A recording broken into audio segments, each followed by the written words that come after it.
In this episode of Film Stock Reviews, I'm reviewing Scream. No, not the 1996 movie, the new Scream, the fifth entry in the franchise. So in this review, I'm just going to call it Scream 5. Now, Scream 5 starts off where a character of Tara, played by Jenna Ortega, is home alone and her landline phone rings. And she doesn't answer it, she just, hits the off button while she's texting her friend Amber on the other end of her cell phone. Now the landline rings again. Now, if this is reminiscent, it's because it happened to the character that Drew Barrymore played in the very first Scream movie. Things go crazy and out of quick, really, really fast. And if you know how the original happened, the same thing happens in this one, and it's just insane. The progression of this story is really good. I do want to say that the legacy characters in this, Neve Campbell as Sidney Prescott, Courtney Cox as Gail Weathers, and David Arquette as Dewey, aren't really in the movie that much. For a combined total screen time, I could say that they're in it for maybe 25 minutes. Dewey, David Arquette, is only in it for maybe 15 minutes tops, maybe 4 or 5 scenes. Neve Campbell's only maybe in it for 4 scenes, as is Courtney Cox. This story is basically focused on the character of Samantha Carpenter, played by Melissa Barea. And it's really crazy because she has a connection to someone in the past. And I don't want to give spoilers away because it was very unexpected. I went into this movie not knowing what was happening, not knowing what the story is, and the killer, is just like, who could it be? They do mention the characters of Billy Loomis. They do mention the characters of Stu Macher. It's really interesting how things were done. And not only that, there are more connections because the characters in this that are the teens have connections to previous old characters in the first movie, the legacy characters. It's really interesting. There are a new set of rules. There are a new set of what-ifs. The character of Mandy and her twin brother character in this is really, really good. The character that is played by Chad is Mason Gooding, Cuba Gooding Jr.'s son, and he's more so the jock, and his character's not really in it that much. More so, the character of Mandy and Chad are actually related to another character in the first movie. So it's really interesting how everything plays out, and you're trying to figure out what's going on. There's a lot of finger pointing in this. It comes to the point where it's so much finger pointing, it's like, okay, you need to stop and just get right to the story.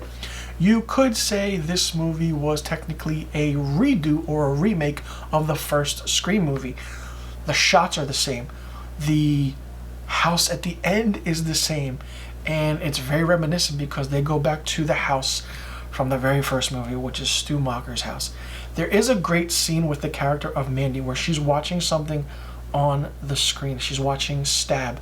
Something's happening in that movie, in that scene, but she's also living it in the movie herself that she's watching. It's a movie within a movie within a movie, if you know what I mean. You're watching her watch the movie, watching that scene, but the scene that she's watching is also playing out with her. It's so well done and so well choreographed that something I didn't expect at all. But the character of Mandy is really, really smart, just like her so-called uncle in the very first movie.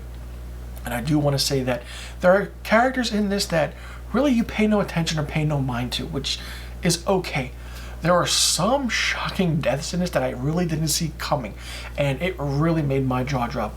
Like the character that Marley Shelton plays, Officer Judy Hicks, who you remember in the fourth movie, who is now Sheriff Judy Hicks, and her son Wes Hicks, played by Dylan Minnette, which you know from 13 Reasons Why. You could say like certain actors look like the legacy characters from the first movie. Melissa Barea kind of looks like Neve Campbell a bit. Dylan Minnette kind of looks like David Arquette, and it just goes on and on. That's just my opinion, my assumption. If you don't think that, let me know in the comment section below. But the way this story progresses and plays out is really, really interesting. They change a lot of factors in how the story is told, and who to believe, what to believe. There's a great scene in the hospital which is reminiscent to the Halloween 2 movie where it's, okay, we're going back to a hospital, the killer's there, the killer attacks someone, and whole shit chaos happens. It was good. There's a lot of mentions of certain modern horror movies like The Babadook, Hereditary, You're Next, It Follows, which I'm really surprised because these movies that are mentioned came out within the past 10 years. And when they put this into this script, it was really surprising. Every decade from 1996 up until now has had a Scream movie. The 90s had a Scream movie. The 2000s had a Scream movie. The 2010s had a Scream movie. And now the 2020s have a Scream movie. And the way everything plays out in the end is really, really surprising. It's good to see the legacy characters back, even though they're not in it that much. And I do want to say they are in it for a reason, and that reason is nostalgia. But it's good nostalgia. If you're going to see it for the legacy characters, then you might not like this movie. But if you're going to see it for what it is, a slasher horror, then it's really, really good. There are times where it's the usual horror trope. You open a refrigerator or you open a door, the camera's on you, and then they shut it, and someone's supposed to be there, but someone isn't in this one. It's really well done, and really so good how everything was played out. I was really impressed at the callback that this movie had to the very first movie, Scream, from 1996.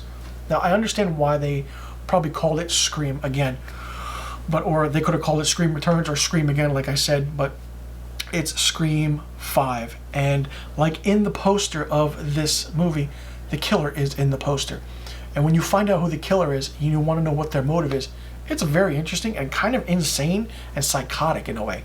Just because they wanted to do something for themselves, but they turn the tables because they find out who Samantha Carpenter, the character that Melissa Barea plays, really is.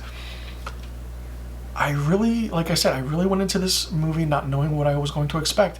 And I came out of it very, very happy and had a nostalgic feeling to it. I grew up on the Scream movies. I love every one of them. People give a lot of shit to Scream 3 because they didn't like it. But hey, in the first one, we know who the killers were. We know who the killer was in part 2. You know, it's related to one of the characters in part 1. Part 3 was a different twist that it took. And part 4 was good, but it told a certain aspect of the story of, okay, the remakes, the interesting things are happening, but this movie is a good callback to the very, very first Scream movie. And this movie would really, really make Wes Craven proud. He did sadly pass away in 2015, but you know, the filmmakers and the writers really did this justice. Kevin Williamson did not write this. He basically produced it, so he's had some kind of say in it, which was good because then it still had that feel to it. Neve Campbell is great for the amount of screen time she has. Courtney Cox and David Arquette are also great, especially for the amount of screen time they had. I was not disappointed with this movie at all. And the scares, if you're going in to be scared, you know, it's not much jump scares. It's just your normal, if you remember and if you play the Scream movie in your head from 1996, the original, as this movie's playing, you see the side-by-side comparison of what this is. This is basically a so-called, what they say in the movie, a requel, meaning it's a reboot sequel, but done differently with legacy characters, but updated. It's very confusing at times, but if you understand how this works, it's really good. And like I said, the newcomers in this were fantastic. I would want to see more of them in other movies. And I feel like this movie was it. That's it. Don't make any more Scream movies after this. 5 is enough. Leave the characters alone. There's no other aspect of where you can go with this. We touched on every character in the past that we could have, how everything was connected to Sidney Prescott, and how everything now is even connected to Samantha Carpenter, even though her and her sister, Tara, you know, have this secret, so-called. And that secret is really surprising, but it's also always interesting that Samantha has this mindset or psychotic episodes where certain things happen to her and she sees things, but it's so well done that when this happened, I was very surprised of how it happened and didn't expect this one thing or person, so to speak. I don't want to give any spoilers away because it's really, really hard not to give spoilers away. But you know, hey, this is a spoiler spree review, as you already probably figured it out. I enjoyed this a lot, not knowing what was going to happen in this and not knowing what to expect, and that's what I like.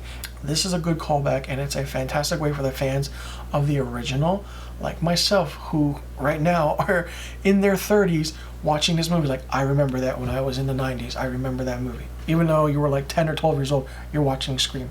Yeah, I mean, hey, you know, we grew up on this movie, and 5 movies later, and every different decade has a movie. It's really, really good.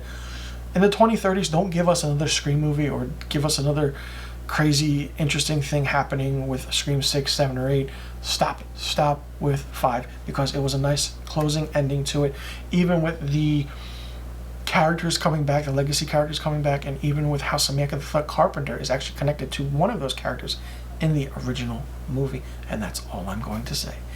So for me, Scream gets 5 out of 5 stars. I loved the nostalgic factor of it. I loved the interesting kills in it. Seeing Neve Campbell, Courtney Cox, and David Arquette back was really good, even though they didn't have enough screen time.